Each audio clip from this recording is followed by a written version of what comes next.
Episode 241, Hitters and Haters. Buy, sell, hold, hitter edition. It's time for Dingers. This is Dingers, way more than fantasy baseball. We keep it real when we talk and knock it straight out the park. Let's see the stats. What's the average draft position? What kind of plays you making? Check the wins above replacement. Check the lineups and the points. This I gotta see. What's your path to victory? Are they aiming for a dynasty? Get points going head to head. Please don't do me no favors. We're always watching waivers. Ain't no minor league. This is major. Yeah, Dingers. Let's go. Welcome to Dingers, the only fantasy baseball podcast for smart people. It's not just Jose Abreu that wins you championships. That's why week in and week out, we're delivering tips and strategies to help you live that straight up OG lifestyle. Tyler Childs joined, as always, by Robbie Baseball from the Murder Room. What's up, Robbie? Nothing. I've already complained to you about my life, so I won't bother burdening any of the listeners with it. The one good thing I do want to say, Ty, the one good thing I'm very excited about this is that I am off this coming Tuesday, and I'm going to get the day to just do like bits and bops of little tiny cleanup stuff with my truck. And then I am driving it to go get it safety. I am so excited. That old thing is going to be on the road again after I don't know how many years, but there were pennies in the truck. So I assume that it hasn't been on the road since the penny was used in Canadian currency. I like it. That's a good yeah, I like that addition. Yeah, we had a birthday party this weekend, Robbie. So the youngest one, first birthday. So classic Mickey Mouse hot diggity dog party. Yeah, Pit Viper turned 1. yeah, pretty much. Yeah, no, so it was one of those things. It's like you go through all this hoopla, and it's really about more getting people together than it is actual. That's all it is at one. Absolutely. Right? Yeah. They have no clue what the hell's going on. I mean, she was pretty into the food. I'm not gonna lie. She's an eater. Good. She likes she's a big food junkie. So she'll probably have a food critic posting in the local paper here soon, but we'll see. But yeah, that was a busy weekend. So that was it for me. Played ball today. I am way too old, but I am feeling it right now, Robbie. Definitely thought the arm was gonna fall off today. I'm not gonna lie to you. So I'm gonna have to pitch again next weekend, and that's gonna be the real test. Yeah, it's the back-to-backers. I mean, we see it enough with our MLBers that we're patiently waiting on, and we talked about those guys in the last episode. Guys slow to start, and the buy-sell holds for those dudes. It is tough slugging on a human body, though, much more than it is when you just look at the athlete and say, "Be more, better." Yeah, exactly. But, yeah. Well, let's get into hitting because there's a lot of fun topics here today. A lot of guys that are on and off radar. So before we do that, let's get hydrated. A long time ago, someone decided to put stuff in glass bottles. In some of these bottles, they put juice or milk, and that was stupid. Today, only alcohol and a few other products remain in the containers from the gods. It's time for beers and bourbon, because good advice only comes in a bottle.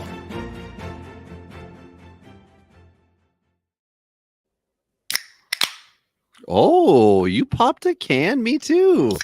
Yeah, I went totally different this week, like unexpected Twisted Tea. Oh my goodness, I was just going to make a weird Spirit Off Ice joke. Twisted Tea. So what is in Twisted Tea? Is that a vodka? I don't know. Like it's Twisted Tea its own concoction? Vodka. Yeah, it's vodka. Yep. Nice. I've been drinking a lot of iced tea lately. Just like trying to, I mean, I drink a pot of coffee every day. That's just how I naturally dehydrate my body. But later in the afternoons, I've been slurping back some sweet iced tea, and it's been helping. I mean, the bags under my eyes couldn't get much bigger before they'd be leaking. But I think right now it'd be, orange peacoat if you gave it a hard push. I have like one of these a year, and this is that moment. So lucky us. Yeah, I don't really drink a lot of these. I do like a lot of the vodka mixed drinks. Like I'm into the tequila ones. So there's definitely some moving that direction, but no, it's I don't drink this one very often. It's just left over from the party, so I figured I'd get rid of it. Oh, anyway, I still have booze left over, Ty, from my wife's 35th birthday, which I won't tell you how long ago that was, but I had my restaurant at that point in time, and the restaurant sold 6 years ago. So, and we still Yeah. have like Bacardi breezers and stuff that I just keep in an old fridge that we had from the restaurant. It's not plugged in. It's just like when the apocalypse comes, I can still drink those. It'll be okay. Yeah. So if you want to talk about what else Robbie has in the fridge, hit him at Robbie Baseball 1 on Twitter, or me at Attorney Boss. And of course, you can hit at Dingers Pod on the Twitter machine. So let's get into it, Robbie. We're going to start with a kind of a mixture of guys, some doing well, some doing poorly, some guys that are just hot irons in the fire and what you want to do with them. So let's talk first base, Rob, because this was one I wanted to talk about today. Jose Abreu I don't know if you saw this, hit his first home run today. I don't know if that's why he made the list or not. It was part of the reason. He's been so bad, and then he did something good. Did you see his home run shot? I did not. So he sprinted around the bases like a little kid. Because he was so excited. And then he pulled like a Heath Bell slide. Was it Heath Bell that did the slide? Heath Bell was the relief pitcher that would come charging in. Yeah, and then slid at the mound. Yeah. So he basically did that, but towards the dugout because everybody came out to maul him because they were obviously pretty jacked up for the guy. Yeah. It's crazy to think that that's his first home run since early September last year. Like, that's just nuts. So obviously there's a track record here. He's hitting the ball. It's just not doing anything productive. So where are you at here with Jose Abreu at this point? Knowing there's a 3-year contract with Abreu, and he signed with the Astros, not the Yankees. He's not getting released like Aaron Hicks did with 3 years left. So Abreu is a buy for me, but that's because it's a buy low, and it will legitimately be a low buy. Like earlier this offseason, Yuli Gurriel was somebody I was looking to scoop up in a few spots because once I knew he was going to make it in Miami, I thought he's either going to be out in 3 weeks and I don't have a major investment to put in him, and I did get him in one league, or what has actually happened is he's a full to part-time player. So I don't know. I guess that wasn't a good description. He's a 2/3 time player, and he's helping you. And again, his average is right back up. And I think with Abreu, it's just going to be better as the season goes on. And that's what I'm expecting. And then, of course, I don't think there'll be this blip next year. Something obviously happened in his life this year. You know, you switch cities after having been in Chicago for a long time. I'm sure there were some off-field issues that probably led into this, unless there's just been an injury for some reason that's, shoulder related that has sucked any power or speed in his swing out of him. Yeah, it seems odd to just have it fall off. There was a power dip last year, right? So it's not like out of nowhere, right? But the hit tool going away is a little bit concerning, right? So I mean, he's hitting 214, OPS is 519. Those are not good numbers. Had his first home run obviously today, which will like double his OPS basically, or a slug. But at the end of the day here, like I'm with you. I share the buy mentality. It depends on your team too. Like, if you have a legitimate first baseman and reasonable depth, like there's not a lot of reason to go invest in an effort to get Abreu. But, if you're rebuilding, you're looking for a way to get a trade chip. If you're looking to, potentially make some profit on a prospect, like this is a great play, right? If you have a mediocre first baseman, right? If you're rolling the dice with somebody out there, like if you got Michael Chavis, for example, we haven't mentioned him in a long. Yeah, it has been a long time. It has been a long time. But I mean, like realistically, if you're rolling like a Seth Brown, right, or a Matt Carpenter, Trey Mancini, Brandon Belt, like there's other questions you should ask if your team looks like that. But at the same time, like it's a good safety net, I think is the way I would look at it, and definitely room to make profit. But I'm not ready, Robbie, and maybe you are to say he's a starting first baseman. But I do like him as a depth play. Yeah, I'm not ready to say he's at all starting first baseman. I think in my eyes, he is just somebody that you want if you are riding a hot hand. Like if you picked up, let me just quickly look up the player that I wanted to say because now I've forgotten it.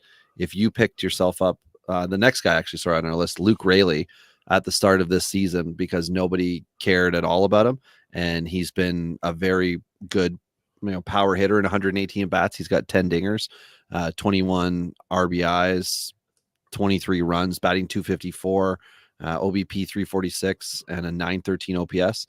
I would 1-for-1 make the trade of Luke Raley and receive back Jose Abreu. I think that's a safe kind of play where you're, of course, Tampa Bay. I mean, look at every leaderboard. Tampa Bay players are scattered everywhere. But as far as fantasy goes, they're not 550 at bat guys. They're platoon, and they're on it right now. And I would rather have an Abreu next 3 years than I would a Luke Raley. And that does not him as an individual player, but a player of that ilk where at any point in time, like Raley's been moved around a lot this year, and next year that could all change. 16 games for Raley at first base, 9 left field, 14 right field. He's DH'd. He's even pitched twice. So he is moving around as Tampa Bay sees fit, and obviously hitting for power. Whereas Abreu, I think you would say like a Rizzo. Yeah, there could be a little bit of a career dip. Everybody forgets the value is no longer there in their minds. But end of season, roto mentality, don't go week for week with it. Jose Abreu can get you there. And maybe come September, when Houston obviously wants to be rolling, getting ready for the playoffs, Abreu will be in a great spot. And I think you then have, contractually 2 more years if it's a keep forever dynasty, or if you're in a contract type league where he'll be a free agent next year. Maybe that's where you would still need to think Luke Raley is more likely to lose playing time as the season progresses versus Jose Abreu. So let me ask you this on a Jose Abreu front. Who do you like the risk reward better on? Abreu, Juan Yepez, Ryan O'Hearn in that group. Who are you leaning Abreu on those through? Yeah. Yeah. I've got no interest in the others. I also used to be all about the big bat Pete Alonso as my first baseman type guy. Who, by the way, has 20 dingers and a massive OPS this year. He's doing great. But in every league but one, I have somehow managed to completely screw myself at first base.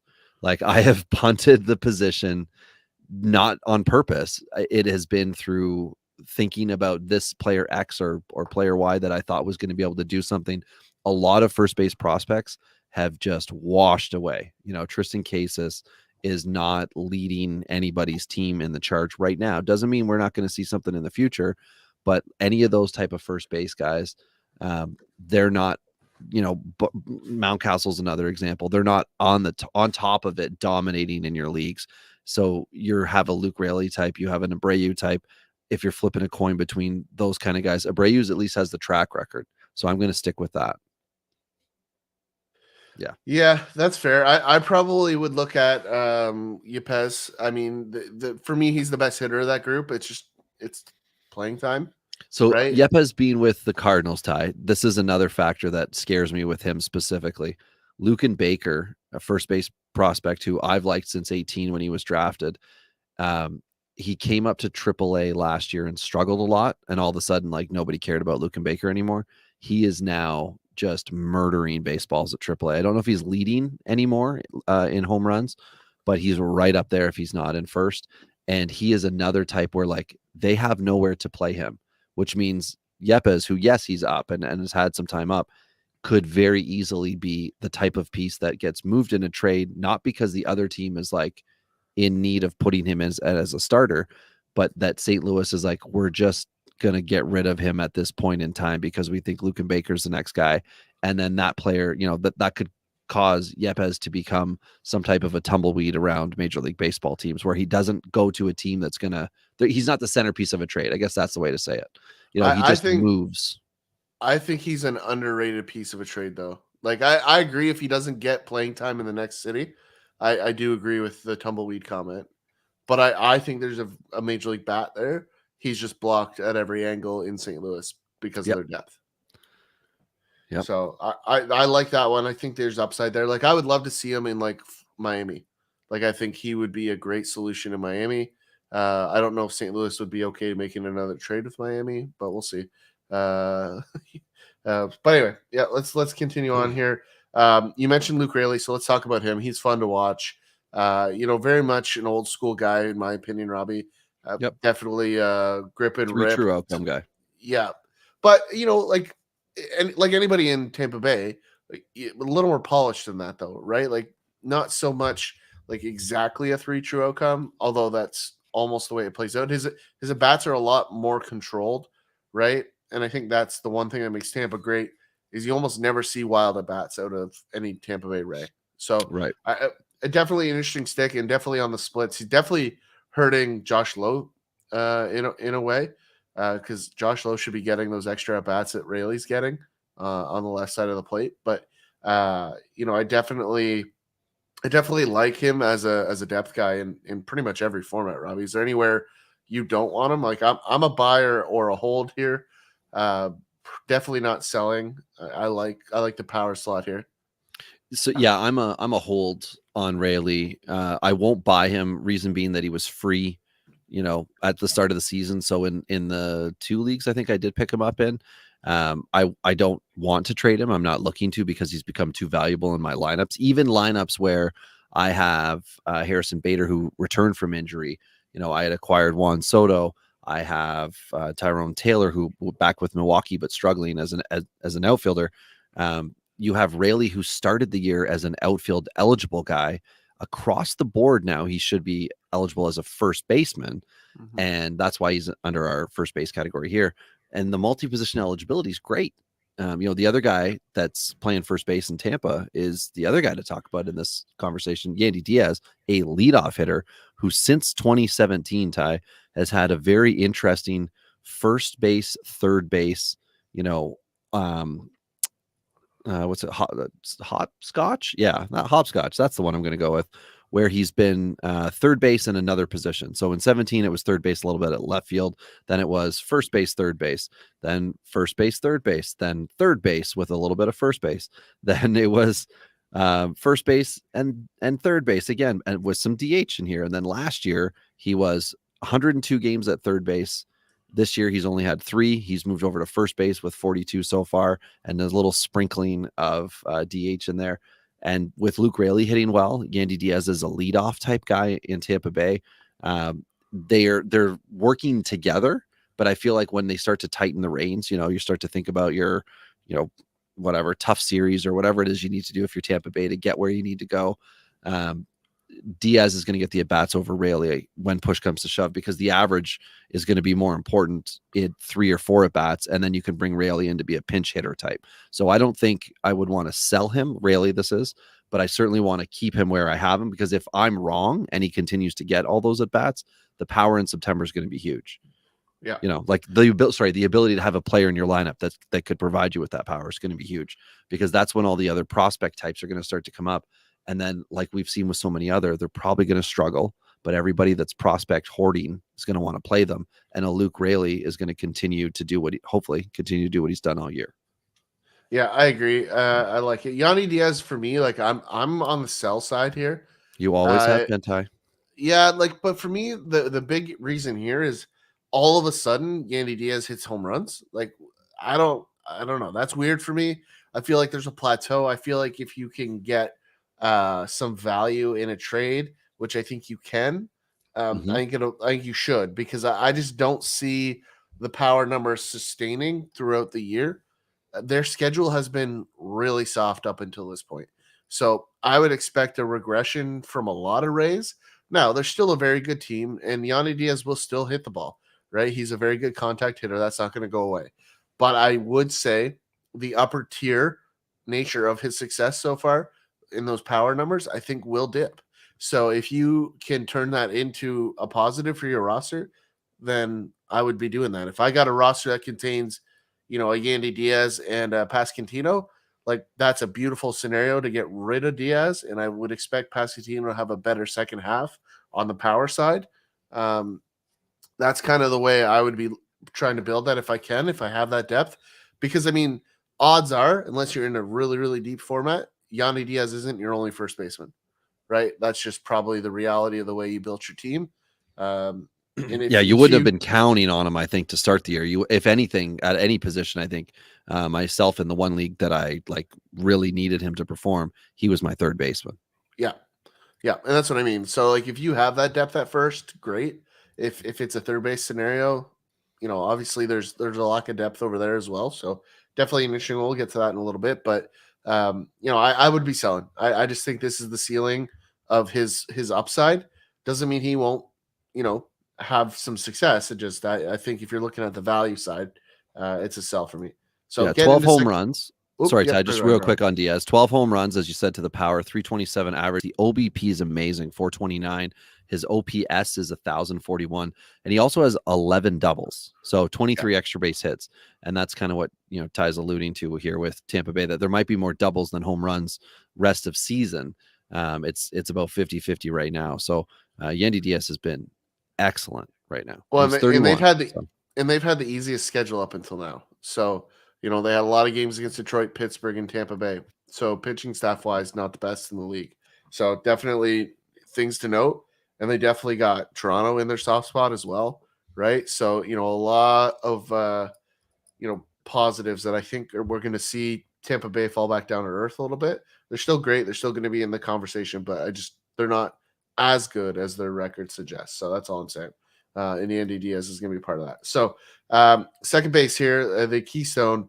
Let's jump off with Jonathan India, because you and I have talked a lot about him over the years. Mm-hmm. We talked about after his great rookie year, everyone was still very excited about him. He was getting drafted way too high. And we talked about it here, just saying, like, listen, there's going to be a recoil here. And he hit that recoil hard. That second season for him was not great. But we're seeing the bounce back. It's reasonably there. That Cincinnati team is coming around. The big question mark here, Robbie, and I think this is probably where you're going to go with it, is he's, in a scenario where there's going to be a lot of good players brought up from the minor leagues around him, and it's going to be a battle for position. So I'm interested to see where your thoughts here are on India, and I'll hand it over to you on that note. Yeah, India played 99 games last year. He's already at 53. Obviously, had an injury because of that. His rookie year was 148, full slate. I'm excited for India, batting 290, OBP 376. I will relate him to a Dansby Swanson type guy, where the expectations seem to never be met, no matter how good he is, until last year with Swanson. So with India, people are always looking for a little bit more. But right now he's doing fine. He's not a big power threat. I think 15 home run season any year with India is going to be kind of your peak. So let's say 17 could be his career high. So you're going to be between 12 and 15 on that end. But it's all about consistency with India, and he's up with the stolen bases right now. He's got 8 stolen bases in 10 attempts. Had a hot weekend, 2 dingers on Saturday, and then today he was one for 4, but it was a double, and he also had a walk. So he's been very good lately and consistent, not having those long streaks of looking for power like we see out of some of the other guys. I like India, but again, at this moment in time, I would like to buy. He is a buy, but I don't know that I will pay the cost, because he is a second baseman, and that is his position. And as Cincinnati moves players around, he will not be moved around. If anything, he could be moved out if something was to come along that made sense for Cincinnati. And I don't think it would be a bad idea if Cincinnati was to do that, because they took everybody in Seattle's system under 22 that had legitimate middle infield talent in, was it the Castillo trade? Yeah. Last year. And Winker combo. Right. So in that deal, no, wasn't Winker earlier? It doesn't matter. But that's where they told everybody. Yeah, they've been trade partners, and that's how they've been doing it. So I would buy on India, because I think he's going to be good. But this is a bad time to buy, of course, because it was all last year. And when I was excited about him for this year coming up too, this is kind of what I was talking about, was just like somebody who's going to consistently be a fit in your lineup. So where are you on him, Ty? I know you haven't always been a fan. I'm torn, because they're in a scenario where one of these guys is going to have to play the outfield, right? So you've got Spencer Steer, who's been wonderful and is going to continue to be great. Matt McLean is playing shortstop. He had 4 hits today, right? You've got Ellie De La Cruz, who's crushing it in the minors. You've got Christian Encarnacion Strand, who's crushing in the minors. You've got Jonathan India. That infield is crowded, and it's going to push somebody out there. So for me, the questions become, who's your best center fielder of that group? And I think it's De La Cruz, right? I think that's realistically he's going to be the guy that goes out. But if he's not, I don't know what they're going to do because Steer's probably not moving, right? India's likely not capable of playing shortstop, right? So he's not going to play third. So depending on what you do with McLean, like that's really the catch. Like India looks like the one that doesn't have flexibility. So Mhm. it really comes down to who's your better shortstop, and I think they're going to say McLean, but we'll see. Yep. Like, but for me, the one saving grace that I like about India is I do think he's going to get rotated in at third. So I do think there's going to be a scenario here where Steer maybe takes some more DH at bats in the future. So depending on what they do with Votto, right, who's still not playing baseball yet. So depending on what they do there, there's some DH at bats to make this mix a little bit easier. So I like the buy, knowing that he's going to get at bats because I just think that's the reality. But I like it even more because I think as a third baseman, he's more valuable to us than as a second baseman. Okay, fair enough. Somebody who is now a second baseman and is doing quite well, Nolan Gorman with St. Louis. We touched on the Cardinals earlier. Ty, are you buying Gorman, holding Gorman, or selling Gorman? I'm holding because I have him in a couple spots. It was a scenario where, I kind of stumbled into shares of him. I didn't really go looking for him. They just kind of fell to me.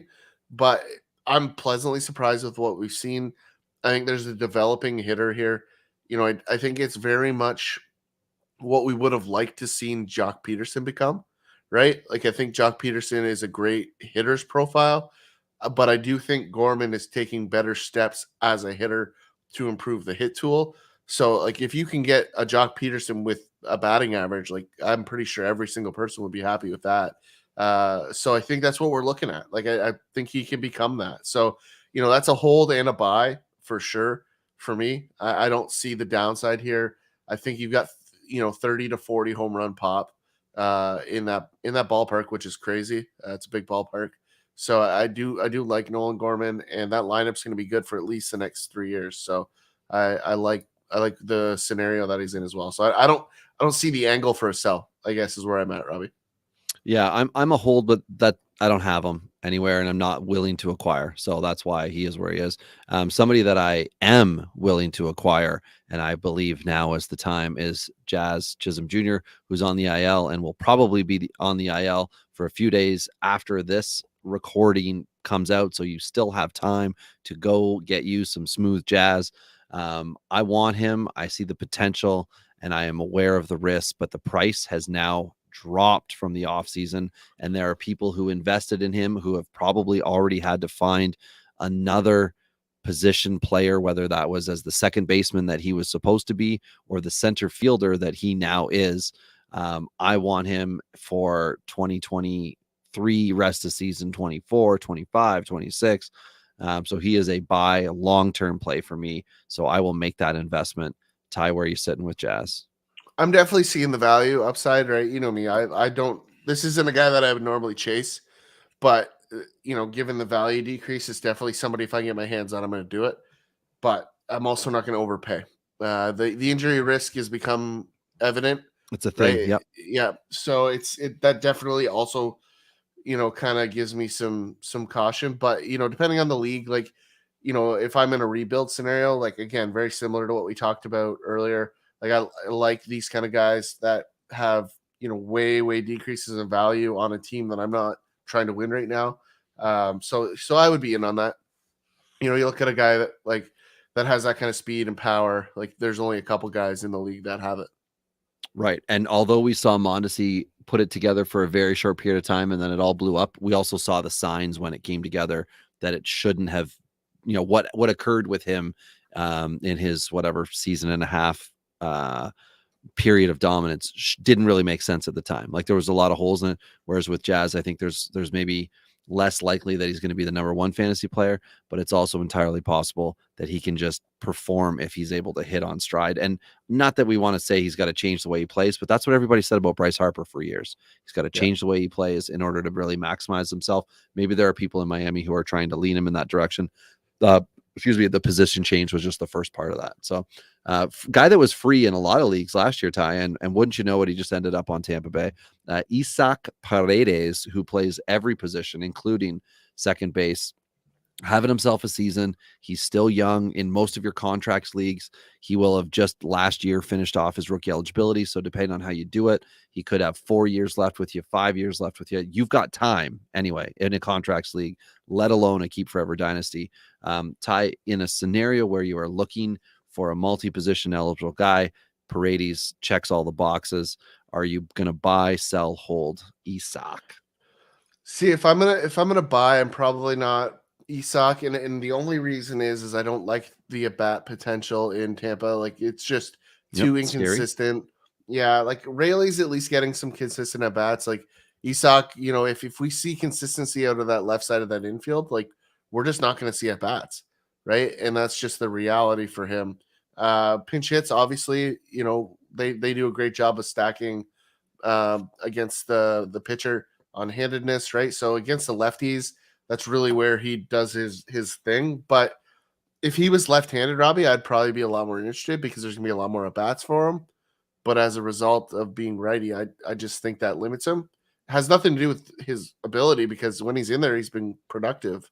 But right. I'm gonna stay away because of the at bats. So I'm out. I'm a sell, or worst case a hold if I have him for some reason. Yeah, I share that sentiment exactly. If I have him, which I don't think I do anywhere, I think actually wait. Sorry, I do think I do have him in one dynasty league, and I would just let him sit on my bench or pop him in here and there. But I am not going to go and acquire him for the same purpose. So shortstop's a little more exciting, Ty. I'll let you lead off with Bo because I know he's your favorite of all the shortstops. He is doing all of the things that MVPs do. He's obviously going to cost an arm and a leg to acquire, but if you don't have him and you're looking at a shortstop, he could be worth the investment long term. Are you going to buy? If you have him, are you going to sell? If you also have him, or will you just hold him? What are you going to do with that? I'm definitely not selling. He's shown he's durable. He's led the league in hits twice in his career already in his very early stages. He's leading the league in hits now. Like, the amount of flack that this guy gets from people, especially Jays fans, is awful. People don't really appreciate how good this guy is. The reality is he's still just figuring it out. Like, he's 24, right? Like, he's still very, very young. He hasn't even got anywhere close to his peak, and he's already one of the best shortstop in baseball. And I think at the end of this season, Robbie, I think he's going to be in the conversation as the best. And that's going to be hard for people to swallow, especially those that think, the reason that the Blue Jays lose games is because of one throw that he makes. And in some cases it is, but when that game's 3-2, it's hardly the result of one throw. If you're not scoring 5 runs, then it's hard to blame a defensive play in any scenario. But the realities here is it is going to cost an arm and a leg. But where are you going to find speed, hits, power? You're not. Right? Like, these players don't exist in the same way they did 20 years ago. So I think you pay everything you can to get them, and your team will be better for it. It just depends on when you're trying to win. So that's the only restriction, is don't sacrifice winning a championship to get him. But I think he will get you on a path to win a championship if you're not ready to win right now. So do what it takes to get him. Okay. And I, just for the record, do not have a single share of Bo Bichette in Dynasty. He 100% would be a sell for me right now for every reason you just said. The return on Bo, which could also include potentially a Nico Horner type guy who, everybody's like, yeah, he's fine, but that's okay. I would money ball a deal where I am going to make up my categories elsewhere that I think I'm going to miss in a Bichette trade, with whatever it is I'm getting back, because you are also going to be able to improve your prospect status, which again is a very important part of the dynasty landscape. And I'm only saying this because Bo is a special player that you could you could trade your one Bo for 4 legitimate pieces back. And I don't think anybody would argue that in any of your leagues, whether it's a 10 team or a 30 team dynasty. You are going to trade that guy to a team who thinks they are ready this year. But the good thing is that they also get him for multiple years later. If it's a contract league, obviously you've got more factors going into that deal. If I think he'll be on like expiring contracts in some of those leagues. So if that's the case, this might be the last shot, and Bo Bichette might be prime to go and scoop up for your title run. But again, you're going to be giving up some significant prospect value and possibly just very controllable assets, period. Like legit MLBers that'll hurt you next year. But hey, those championships are hard to come by. Absolutely. Yeah. I mean, there's two ways to look at it, Robbie, and it really is the construction of your team, right? If you're a good drafter, right, then you're likely not needing the prospects. So if you're in a scenario where getting 4 major leaguers is on the table and that makes your team better, then you do those trades. But I look at this in a lot of scenarios, especially at shortstop for me, Robbie. If I can condense 3 or 4 categories into one player at that position, I'm going to do it, because funny enough, as much as that position tends to get a lot of wear and tear, it always ends up being a reasonably durable position. So it's a kind of a weird scenario, whereas center field is not as durable, right? Even though it's kind of a similar scenario to shortstop. So like that's where you look at like a Julio Rodriguez versus a Bo Bichette. Like I'm in Bo Bichette camp, even though I love J-Rod. It's just if I had to pick between them, I'd go Bo all day, every day. But that's that one. So let's get into some lesser names here and talk St. Louis again real quick here. We got Tommy Edman, who's obviously had a strong start to the year, and then Paul DeJong out, from the top rope, out of nowhere, just come back swinging. Little John Cena for everybody. Where are you at on these guys, Robbie? Obviously, you have. I think the one thing I will say is that I think the Mason Wynn conversation has been delayed at least a year, so I think that makes this conversation a little bit easier from that perspective. But I like both of these players, Robbie. I've held DeJong in one of our deeper leagues for years at a very cost-effective rate. Through the dark days as well. Yeah, and it was painful, don't get me wrong, but happy to have him now because desperately needed him. But at the same time, there's a scenario there where he's still a good defensive shortstop. He does hit for a lot more power than Edman. And Edman for me is a better utility guy. Like I don't want Edman at shortstop, right? As much as he's a great defender, I want Edman bouncing around to 3 different spots and giving the other guys some days off. Yeah, Edman is a buy for me on my teams that I'm winning with. I want to be able to add him as someone to move around as I see fit, or just be on my bench. So that investment for me is going to have to be muted. Like I'm not willing to pay for the peak price. DeJong I'm not interested in, because I'm just not sure if this is like he's back and we're good to go here, or if this is like a little bit of success and we could see some more struggles. But St. Louis is always, dangerous, and we've already talked about it. Like you just don't know what's going to happen, because they have so much talent that moves around, and that they move around the diamond at the MLB level, that at any point in time, one of these guys could no longer be the shortstop. They could no longer be the third baseman, the left fielder, because someone else comes in and takes that job, because they keep trying to give them to several people. So if you're either a superstar or you are amongst this pile of Edman, DeJong, Yepes, name your outfielder, Brendan Donovan, like it's so hard to just be a regular in that lineup that they were willing to move Harrison Bader because they had so much talent last year, Gold Glove center fielder, to get a pitcher. I could see another deal like that being needed this year with St. Louis. And I don't know which one of these guys would go for that. So they have to trade somebody for a pitcher. Like they have to. Their pitching's not good enough to go with that lineup, but it's showing in the standings, right? Like they're third in the division, right? So like they need to get it together. And they're one of those teams that really probably can't afford to wait.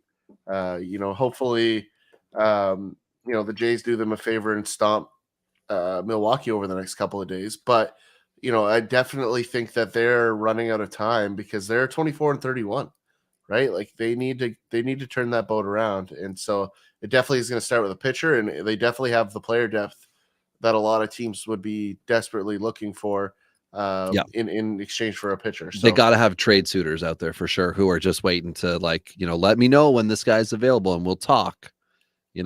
Well, I could see like a Juan Yepes to Kansas City for Jordan Lyles. Like that's a really cost-effective trade. It's a short-term deal, but I could see Kansas City looking for that kind of value. But something like that would be interesting.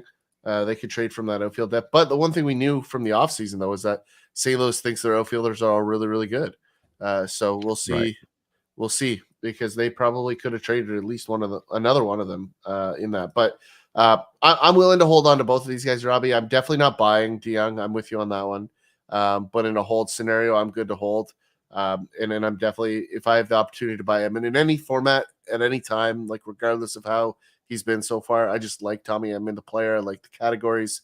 I like the position eligibility. That's just good for me. So, going to, I would say a similar player, but we saw a very different outcome last year, and that's Andres Jimenez.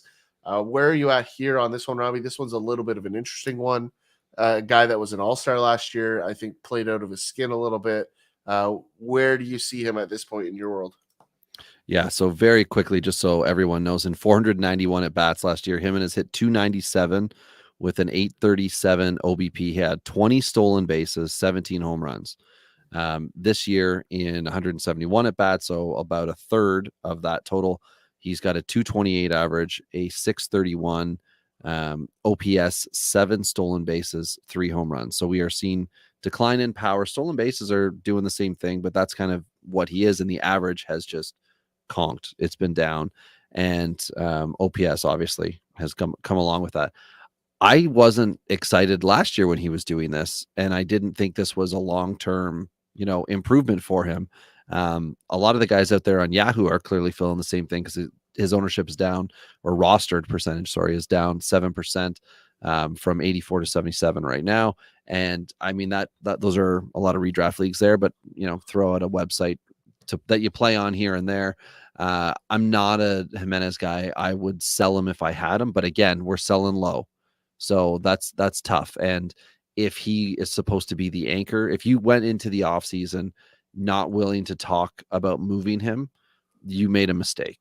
And I think you should have known that wasn't a good idea in the first place. You should have been open to the idea of somebody who was young, who has never done something like, the power before, struggling to do it again. Cesar Hernandez is another example of a guy who had like 1 year of power. Mind you, he was 10 years older than Jimenez, but you got to see what the player's doing. Like, how are they hitting those home runs? Is it sustainable for them to continue doing that? And what else is it that they're doing? Which for Jimenez was making good contact. We're not seeing that this year. And on the plane, the Guardians are not as good. Like, Juan's average is down from last year too. But that outfield last year that was exploding for them with all these like new names, this year has kind of been doing the opposite of, you're seeing the names and you're wondering why are they not repeating. Again, this is like long-term, this is the sophomore slump for several players, but for Jimenez, last year was not his rookie campaign. Yeah. It was his breakout party, but we're seeing the massive regression here. I'm not willing to pick him up anywhere. So if I did have him, I would officially say he's a sell for me. And I think for me, Robbie, too, there's a bigger team thing here with Cleveland. Like, I think there's a little bit of regression across the board because there's less guys on base. There's a lot of pressure that isn't being able to be applied to the opposing pitcher. Like we saw last year, Cleveland did a good job of putting pressure on people. Funny enough, like I wouldn't have guessed this, but like losing Owen Miller, big deal for them, right? Like that trade is one that kind of stands out for me as a negative for them, and Owen Miller's been great for Milwaukee. Asking Gabriel Arias to do a little bit more than he's capable of doing, asking Tyler Freeman to do some stuff he's clearly not capable of doing. Like there's, they might need to churn and burn a few guys here to get it right on the infield. And again, like there's nothing wrong with the idea of getting a veteran outfielder, but Miles Straw was hitting out of his boots in April, and like that's regressed. I mean, we're not talking Jorge Mateo here within the shortstops, but if you want to talk about a sell high, that ship has now sailed. He has returned to the, oh my God, why am I rostering him part of the season of your dynasty league? But Jimenez, for me, like there were signs last year that you were just enjoying the ride, but that's what it was, right? Like the roller coaster is now on the downslope. I don't know how much higher it's going to get. I'd love for him to be able to rebound even in season, but I'm not willing to make an acquisition to do it. Yeah, that's fair.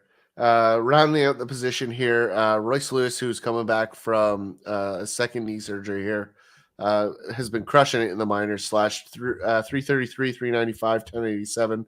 4 bombs, 11 ribbies, 4 stolen bases in just 39 at bats. So This is a high impact bat. Obviously, Minnesota is dying for a little bit of life. Not named Buxton every other week, but at the same time, this is a guy that they were counting on to come back, and it's going to be interesting. My assumption here, Robbie, is that Correa is going to go on to the injured list here in exchange for Lewis. He's been fighting some plantar fasciitis and all that fun stuff, but I think that's why he made the news on like Saturday, Correa, and I think they were like, "Hey, can you play through the pain for 2 more days, and we'll get Lewis up here on Monday?" I think that's part of that conversation. If you're a Correa owner, you're probably hearing this after that, but that's probably going to be part of that exchange. But Lewis, for me, Robbie, I've got him in our home league. Do you have any shares of him anywhere? Do you really? Yep. Wow, you're crazy. Why? I mean, he's good, and if you look at who's playing shortstop right now for me in Tatis, like I can move him to my outfield. It's a good depth move. I also have Jeremy Pena in that league, so I have depth at that position. I just didn't know what we were going to get out of Tatis, so I stacked it up a little bit just to make sure I was covered. So, I like him. I'm buying him everywhere if I can. Kicking myself in one other league that he was available, shallow league that I could have had him. But would you chase him? Would you go get him, Robbie? I would inquire, but I would not. There would be zero premium. So I would have to have a prospect that I have fatigued on. And I mean, I can't tell you who that is. It's going to be league dependent for you. The listener out there, but if you've got a prospect or like a second year type player who has not had a full season and you're just not sold on them, and that other guy is interested and he's got Lewis, sure. Why not switch it up a little bit, because it's going to be now or never for Lewis. And I think that's not a bad play. Like, I mean, at the shortstop position, I told everybody all off season, I've been on it. I've been so excited since it happened. I was riding out the top of the lineup, bottom of the lineup. I am a Zach Neto guy. And despite my best efforts in 2 of the dynasty leagues that I care the most about, the conversation from the day of the draft when I was not able to move up to get him, he has not been made available. Even when he was called up and struggled, not made available. And I'm just going to wait that one out. But Royce Lewis, sure. I guess Matt Libator would be the type of pitcher I think I would look to maybe swap if I needed shortstop and I thought my pitching was okay. Yeah, I'd give up a Libator to get a Lewis. But that's, Libator's value's down. Lewis's value is down too. Let's not get mistaken about that. But I think that's the type of trade, a pitcher or another position that you're just kind of not happy with the guy, but he's still on your roster.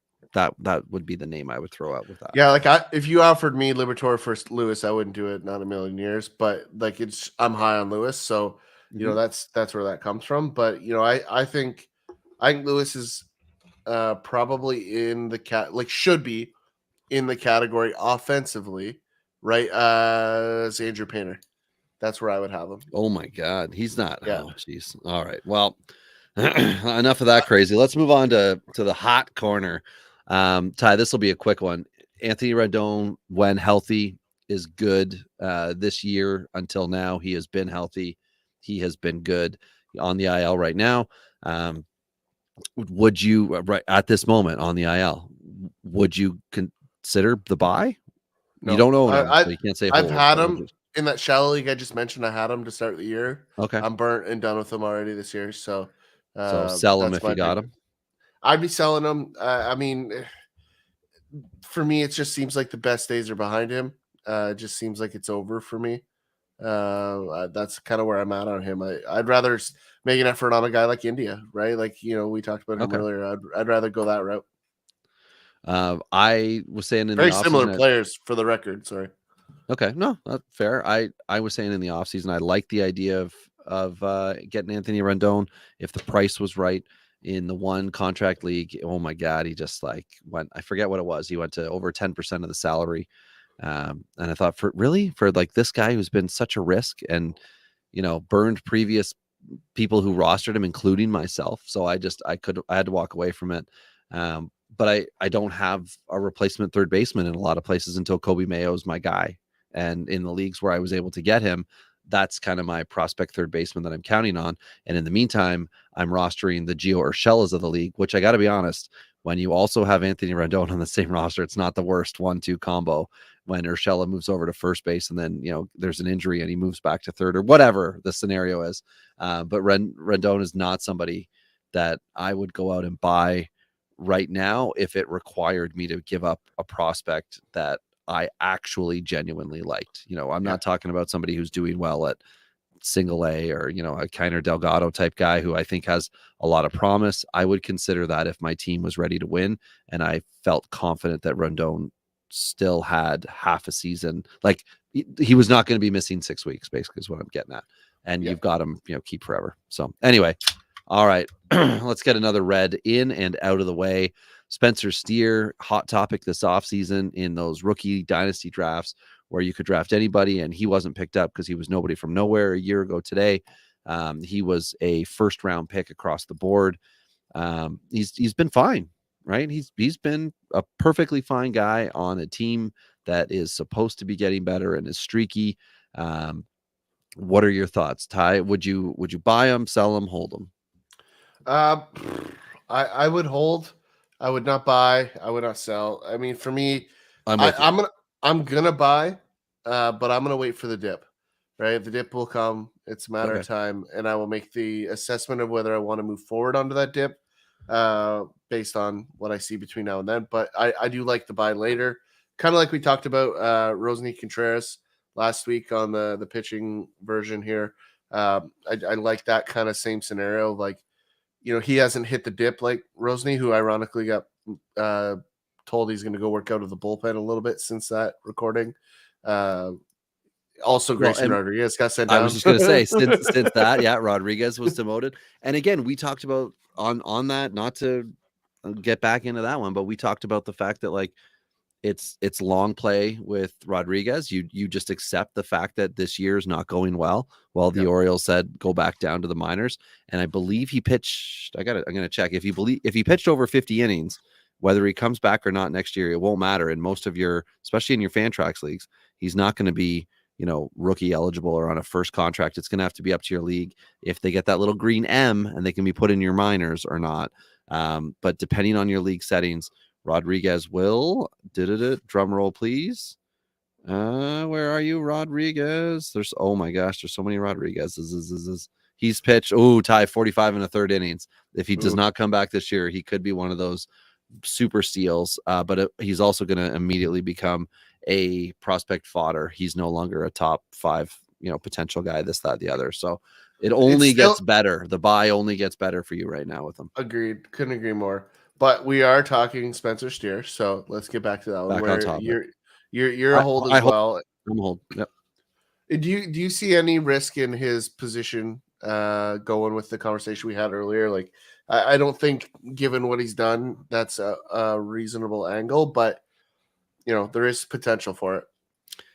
I haven't heard anything about him working out of, say, first base or going to left field or any of that kind of stuff that concerns me for him to require consistency. Like, I think he's just going to get every day at bats. So I don't care where he goes. He's just not your prototypical power third baseman that you want to see, 30 bombs from.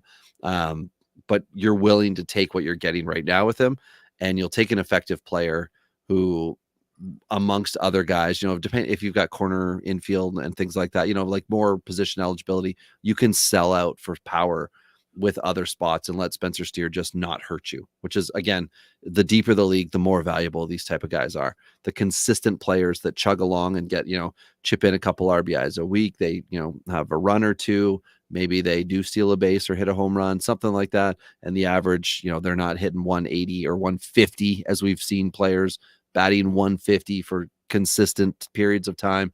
And then all of a sudden they get hot over a weekend, but then you still look at the average for the year and it's like 210. Yeah. He's been a much more consistent guy. And I think one thing that, people don't pay attention to in some of these conversations is where he's at in the lineup. So Steer did play first base today, but he did hit third, right? And for me, that kind of tells you how the manager feels about him, which means the front office is good with him. And that usually means stability, right? You don't see a guy that's on the rocks to hold on to his at bats, hitting in the 3-hole. So what is interesting on this that I didn't catch until just now, Robbie, is that Nick Senzel played third base today. That's what I was just looking at. I'm like, who the heck? Because I know Steers played first base this year. What I did not know was he's played first base 31 times. So I'm sure as soon as they found out Votto was not coming back anytime soon, because he has 21 third base appearances, 31 first base, they must have been like, all right, we need to, figure this out here. But Senzel back on the infield, amazing. Yeah. Never give up, right? He still could be a shortstop. Well, he was drafted as a second baseman, right? So that is the reality of what he was supposed to be. So third is interesting, but like I said, we talked about this earlier. They have a depth compression here, and I'm sorry, like Newman is not the guy that's going to steal those at bats, right? Nope. Jose Barrio, bench guy, and in the outfield, Will Benson, they were hoping could be a center fielder. He's been fine at AAA, but he's really struggled at the pro level, and I don't know what it is with Benson, but we can't account him as the center fielder. And the only reason I bring that up is because then it shifts everybody else over, right? So whoever's going to be their center fielder now shifts over if it's Benson. That push isn't coming, but there's so much talent, like you said earlier, coming through. So, I'm actually surprised that like they don't have one of these guys, these young guys, play in some center field, because it just seemed like Dela Cruz seems like the logical option. I would have thought they would have had him out there by now, but. Moving on here, like the third base position is the last two here are really interesting. I think still huge fantasy value, but I'm kind of I like Moncada, always have, but Chicago sucks, so I'm kind of torn on this one, Robbie. I'm gonna put it as a hold. I tried to buy him a couple weeks ago before he came back from injury. That's the window that I would have bought. So I'm not against the buy. I think you're late to the buy is really where I would leave that one. I've always been a fan of Moncada, as you know, Robbie, but I just think the buy's passed, so it's a hold for me. Yeah, I mean, I'm loving looking at a 280 average from him, and the strikeouts are under 30%. That's great for Moncada, but we're also half the number of at-bats that he should have right now. And that's the other thing that seems to be getting forgotten in Moncada conversations. And the COVID season, in the 60 games, he did play 52, which was great. The following season, he played 144. Again, great. Last year, missed a ton of time. 101 games in total. And this year coming back, he's already missed some time. So I don't know what it is. I don't know what's dragging him down, but I also believe he was one of the guys who struggled a lot and talked about it, saying that he had COVID-related symptoms. So he's had health concerns and played through them, and then also taken some time. So I'm not a Moncada, like ride and die. Like I've had him. I've not really been interested in getting him back. He's someone in your league really likes him, and I bet you that guy has him. So he's going to be hard to get. So for me, I'm not interested in Moncada. In my experiences with him, he hasn't helped me to win championships. Now, he hasn't been a Frankie Montas and ruined multiple of my championship runs in separate years, or Wade Miley. Screw you, Wade Miley. And I'm not willing to go out and get a Moncada, especially if it means any type of prospect return or draft pick.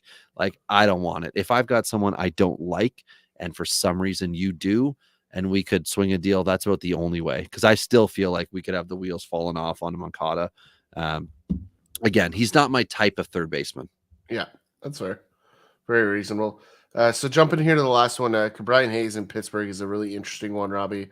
Where are you at here with Ke'Bryan Hayes? I know he's fallen off of a lot of lists, and a lot of people have parked him in the he's not as good as we thought we were going to be, or he was going to be territory. How are you feeling about Ke'Bryan Hayes right now? I mean, no one's going to tell you they're excited about the 2 home runs. That's not, that's not going to happen. But I will tell you, I'm cool with him playing every day. And I think the fact that his value has done nothing but go down for the better part of whatever tail end of last year beyond. Or if you want to even go back to, what was it, 2020 when he broke in? Yeah, 2020 when he broke in, it was great. Then 21. I would go I would go get him. I think the investment is minor, but I would not give up my starting third baseman in order to get him. I would have to be giving up something else so that I can allow him to sit on my bench or be my, utility or something like that, to protect myself if he continues to suck. He's, again, like I said about somebody else, he's a long play. And at that point, like, I'll give up prospect value for him for sure, but I'm not going to give up my starting third baseman and plug him in to take that role. If it's a points league, he's not going to crush you. Like, I forget, I just looked at him up. He's in a kind of a standard points operations league I'm in. He's 2.67 points per game. But even on Fantrax, he's only rostered in 85%. So that's a lot of redraft guys that are out on him. And some of those redraft guys are in your big dynasty leagues too, or your big contract leagues, and they're not going to appreciate him either. So you might be able to scoop him up for some, type of like Daniel Espino would be like the number one starting pitcher prospect that should be getting traded everywhere right now, because you never know if he's ever going to be healthy enough to pitch in a major league game, let alone be a consistent starter. Ke'Bryan Hayes for Daniel Espino, I would do that right now. If anybody has Hayes and is interested in Espino, let's make a deal. The prospect hype is huge on Espino. The MLB hype is way down on Hayes, but I love the career for, like, Hayes is 26. Like, I'm totally fine with this. Yeah. Well, here's what I really like, Robbie. Like, if you go to the Savant, like, you're talking top tier, 91 percentile in exit velo. He's 8th in max velo, and he's 76 in hard hit percentage. So, his K percentage is good, his whiff rate's good, his outs above average is good. So there's just a lot of things here that suggest there's a breakout coming, right? Which is why I added him to the list. Like, the power is there. We haven't seen it, right? But for me, it's a launch angle thing. And I was think just going to say that's a swing tweak, right? Like, you make a little tweak and all of a sudden you're open, and your angle, obviously your launch angle is higher up, and the ball that gets smoked to the third baseman, shortstop, whatever, all of a sudden is going yard. Yeah, and we haven't seen a real power output from him at any point. Like, it's not like, hey, remember when? Like, that's not what we're talking about here. We're talking about a guy that hasn't done it yet, right? And I think that's exactly why he's a buy for me, Robbie, is because a lot of people are going to have the mentality of he's not worth enough, right? And I think that's where you can get him on the cheap right now. And I'm certainly going to go looking for him wherever I can get him. So that's why I added him there. I think a lot of people have gotten shy on him. And, as that Pittsburgh team gets better, I think you're going to hear a lot more about Ke'Bryan Hayes, either towards the end of the last year. And remember, he had back pain in the offseason, end of last season. Sometimes that can contribute to some of this stuff, but the power is there, the player is there, and I think we're just waiting for the breakthrough. So I would buy on that risk. The only thing I would say, Robbie, is I don't think you need to give up elite prospect talent going the other way. I think you can give up very mediocre at this point. Major league player and a prospect. I think you can get them in a lot of formats. Now, all right, I'm going to rescind my Espino comment. I will now deal Brent Honeywell. There you go. I mean, but the problem is whoever is on the other side of the trade has to look up who Brent Honeywell is. But moving to the outfield here, guy that's obviously been top of the news all season so far is Randy Arozarena. This is a guy that you love to watch. He's a ball player. He does a lot of things right, plays hard. He's got a little energy. We all like to see it. I'm selling here, Robbie. I sold him in the offseason. I would sell him again. Even though he's been great so far. I sold him in a rebuild. So I ended up with Nolan Jones in something, I think, which I still like the trade for me long term. My team's not ready to use Arozarena based on what his contract was. So that was a move that I was doing for that reason. But I just think there's a player here that is elite fastball hitter, and they just keep throwing him fastballs for some stupid reason. And eventually I think that mix is going to change. But he still faces a ridiculous amount of fastballs considering he's the best at it, right? He might be the best fastball hitter in baseball, and they keep throwing him fastballs. It's stupid. Yeah, I mean, it's expensive, but I'd buy him. And I mean, if you've been listening to Dingers for a long time, you'll know that we were one of the few or only who way back when we did a top 50 or top 25 prospects I forget what year we were going into 19. I'm thinking we predicted Arizarena as a top guy, and he was, and we were so excited for it. We don't need to talk about the other 24 guys, but we were right on this one, and we will hang our hats on that one. But anyway, yeah, I mean, I love the style. I mean, in Dynasty, I really like him because I've got him in several spots as well, right? Like I was aware of that trade. We've now since like formed the idea that when Tampa Bay trades for someone, you look them up and you really think about it. When they trade away, you really got to consider why they traded. They wouldn't trade what they deemed to be an asset away unless what they were getting back was going to be greater. No team's trying to lose a deal. That's so right. I'm all over him. Lane Thomas. Well, really quick, Robbie, just before we move on. Okay. 9-run value so far this season on the 4-seamer. 8-run last year, 8-run the year before, right? Like, what are you doing, Major League Baseball? Why are you throwing in fastballs? Like, this is why I'm selling. I just want to just reinforce that. Somebody at some point is going to see what I see here. It's not hard. It took me 20 seconds to look it up. And if you watch him hit, you know that you don't throw him a fastball. So I think 50% of the pitches he saw last season were fastballs, and we're just about on pace to the same thing this year. Why? I don't get it. Shouldn't happen. That adjustment has to come at some point. So that's what scares me, Robbie. Everything else I love about Arizarena, but that scares me. Lane Thomas with the Nationals, the next guy up. He is an obvious everyday player because the Nationals are rotating through the left fielder type guy, and Thomas is just free. I believe he is their center fielder and just plays that all day, every day. 2022 was going to be the breakout year, and then it didn't happen. But after the trade from St. Louis, when he still had Juan Soto as his teammate, it looked pretty good for the rest of that year. But then, last year it didn't come together as that combo. So they shipped out Soto because Lane Thomas is the Jedi of that organization. And this year he's repaid them with a 289 average, 814 OPS, 8 dingers, 4 stolen bases. The issue with Thomas, if your league counts strikeouts or you're in a points league that counts strikeouts against, is he has a lot of them. Mind you, it's going with a lot of at bats, but right now he's got 56 and 197. So we're north of 25%. It's a lot in the sense that he plays every day, right? This is a 600 at bat type guy, which means in your roto leagues, that's going to add up. Doesn't mean he's like as an individual ball player striking out at a Moncada type rate, but there could be a lot of Ks here. Either way, I like him. I only have him, I think, in one league, and I would not at all sell him. So I would have to say he is an absolute buy hold for me. The jury would still be out on what he's going to do all season, but there's no way the Nationals are going to take him out of the lineup. He's one of the only guys, him and Alex Call might just be like a bench bat moving forward, like for a long period of time. Thomas would be a starter moving forward in that outfield for a long period of time. So I'm in on Thomas. It's not an expensive buy, right? We're not talking superstar, but over time he could really just like churn out some fantasy value for you. Yeah, I'm not going to buy on this one, Robbie, just because, I don't tend to carry a lot of players like Lane Thomas. That's my big reason, just a profile fit for me.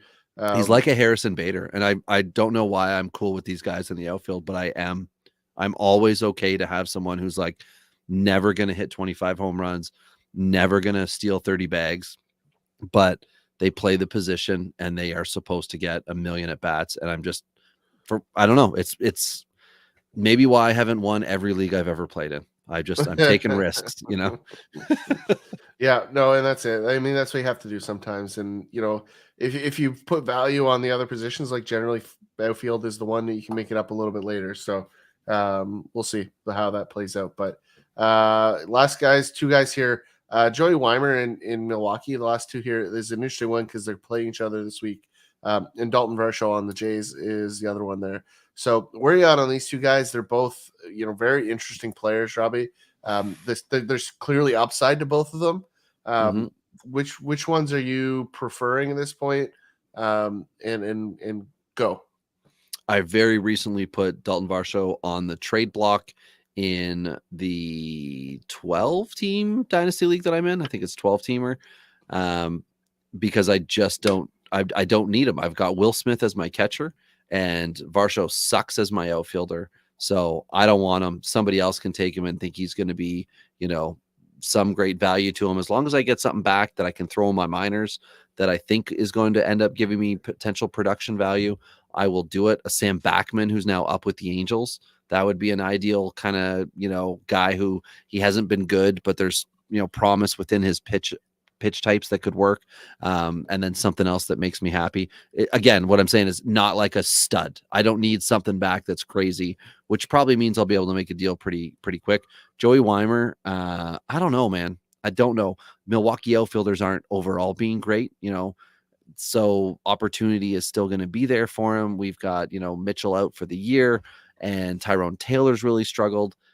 I just don't know what to do with him. I am not buying him, but I will not trade him to you. I guess by default, I am a hold on Weimer after talking it out, and I am a sell on Varsho, a strong sell, because Toronto is not making him a catcher. Yeah, definitely. I'm definitely selling Weimer. I like power guys, but I don't.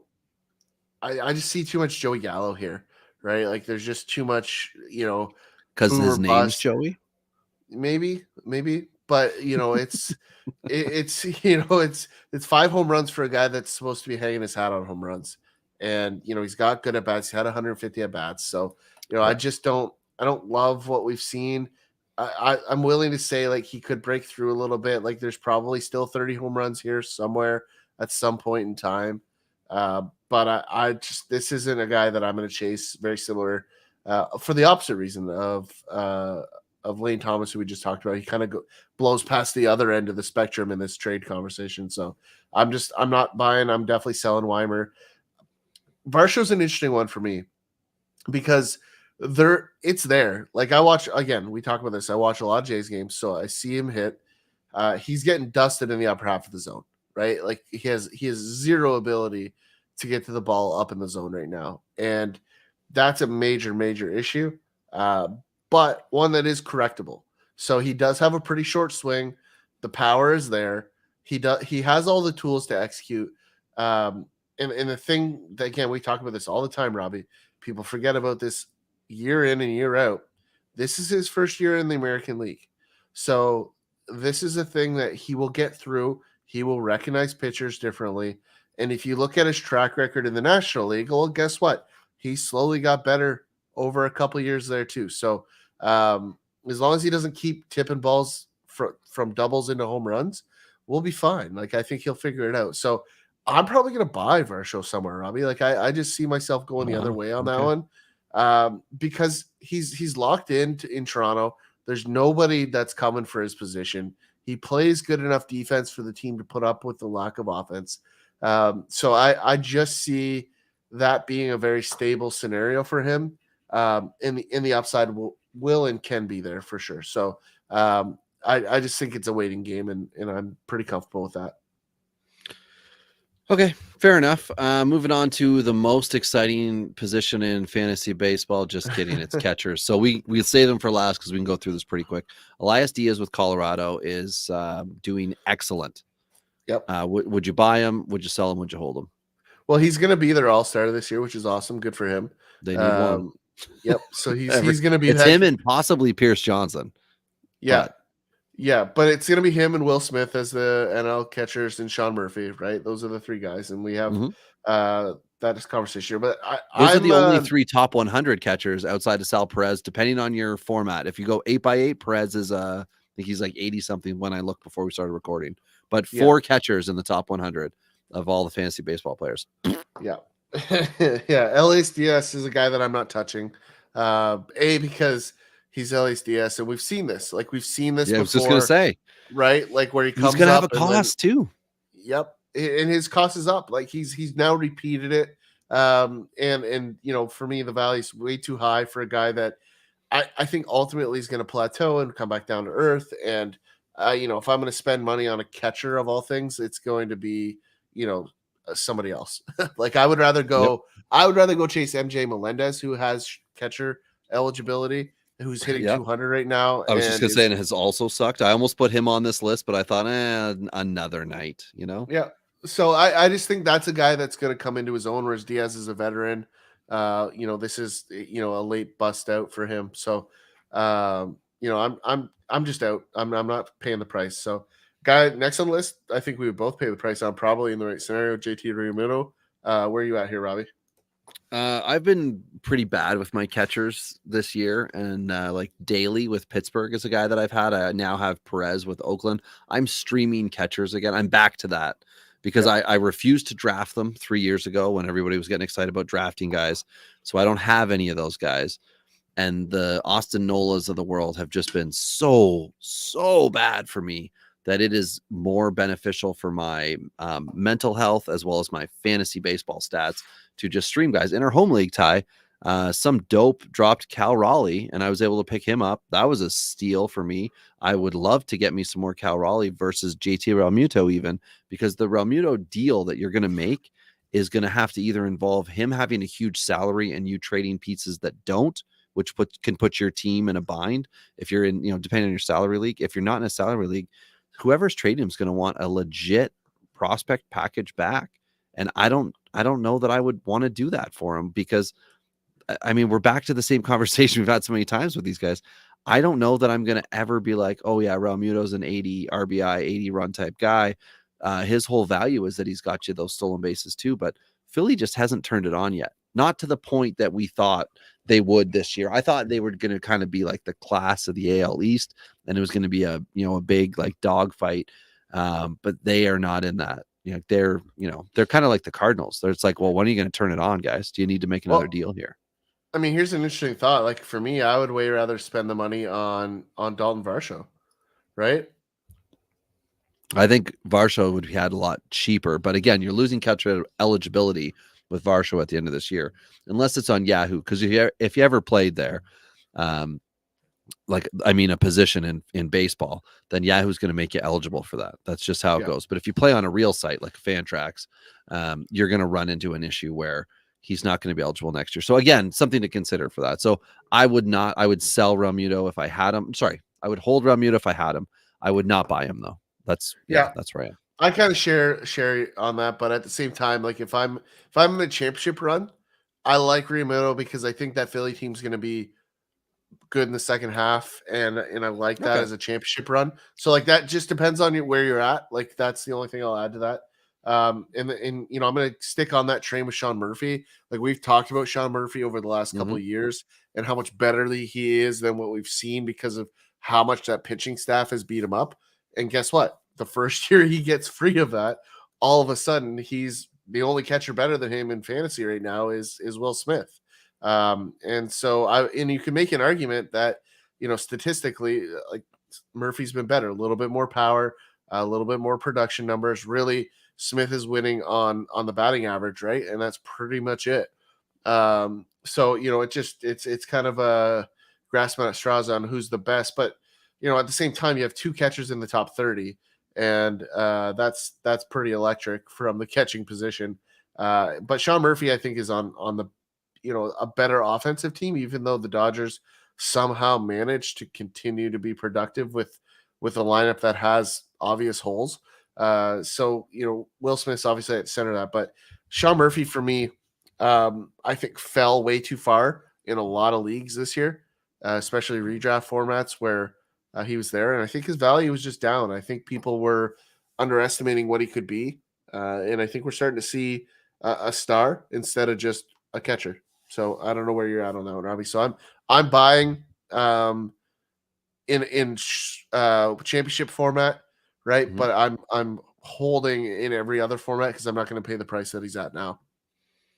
Yeah, I'm a bystander in this because I don't have him anywhere, and I would not buy him. So I just, and it's so expensive right now. But the guy who I had as my 23rd ranked dynasty catcher, Gabriel Moreno, I'm a little more interested in him now than I was before. And I know it doesn't look great when you check his like place within a ranking system, but you got to kind of ignore that. And you've got to look at like, what are his actual stats that he's producing? And Gabriel Moreno. So I'm just looking here, Ty, in our home league. So this is Yahoo. Our home league is on.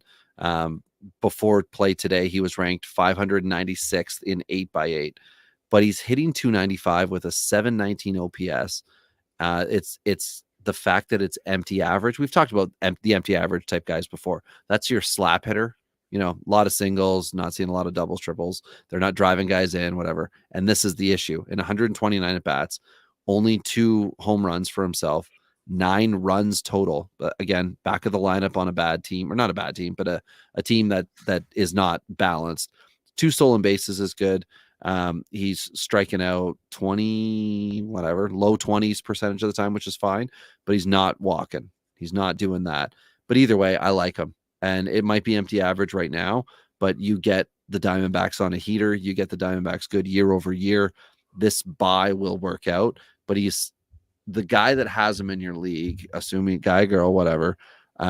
They've been waiting, or they fell into him and they're not willing to give him up. So if I think the price would probably be similar on a Murphy and Moreno initially, because if you're in a dynasty league, the Moreno owner had to, if they did acquire him, they had to pay quite a bit to get him. If they just drafted him or, whatever, walked into the team and he was on it, they might be a little easier to move off of it, but it's going to be more empty average.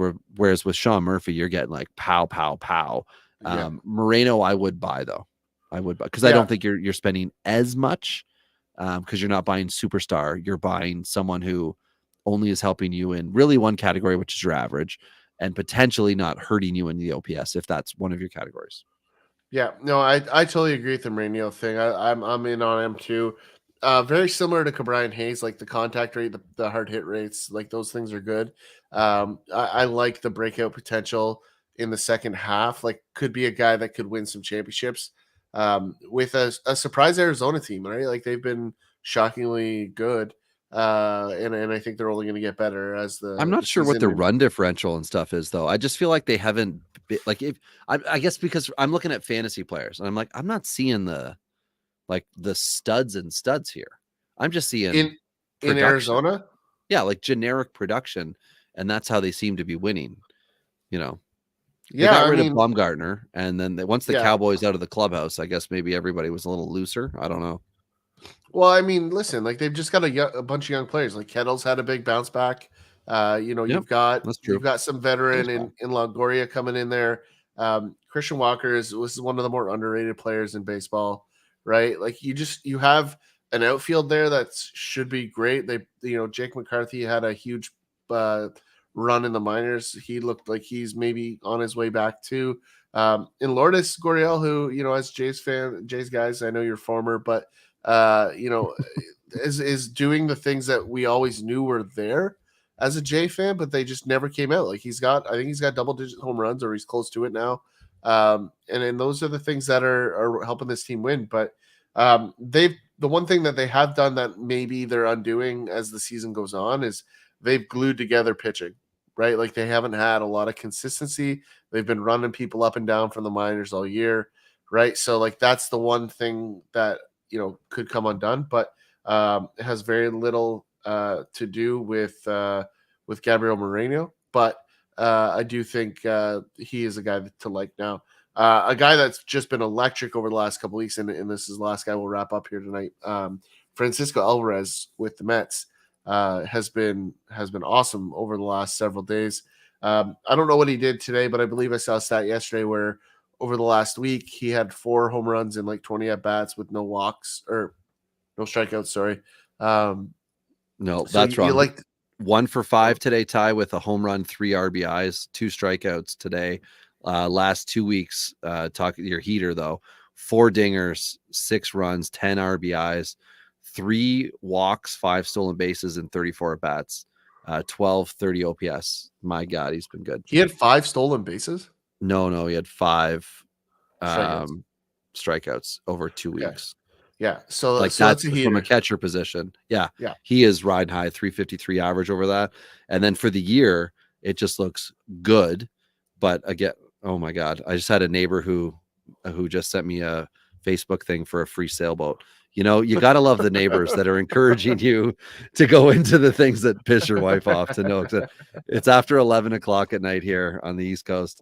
And I got great neighbors. Anyway, back to Alvarez. Speaking of free sailboats, if Alvarez was a sailboat, I would buy him. I don't want to invest heavily in the position, but there's got to be a pitcher I don't like that would have a high value. And Alvarez as a catcher probably is on a team that has another catcher already, so I might be able to pry him out. But if you're talking 30-team leagues, the odds of being able to just get a starting catcher with promise is going to be real difficult. That's Like, right. real freaking difficult. Yeah, I tried to get him in the offseason a lot of formats and was unsuccessful. That little cup of coffee I had last year, like it was, everybody got so excited, right? Because he should be with the club, he should be starting, he should be this, and where we're starting to see guys with 200 at bats, Ty, he's at 100. Yeah. So Yep. everyone's excited for the next 300 at bats, though.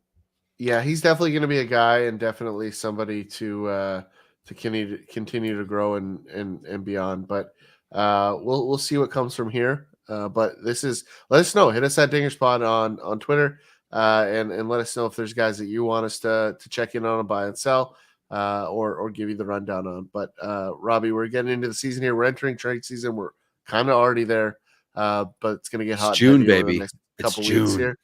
And you need to keep your head on a swivel here. This is when championships can be won and lost. So we'll be here. Let us know. But until then, it's been Rob and Tyler here on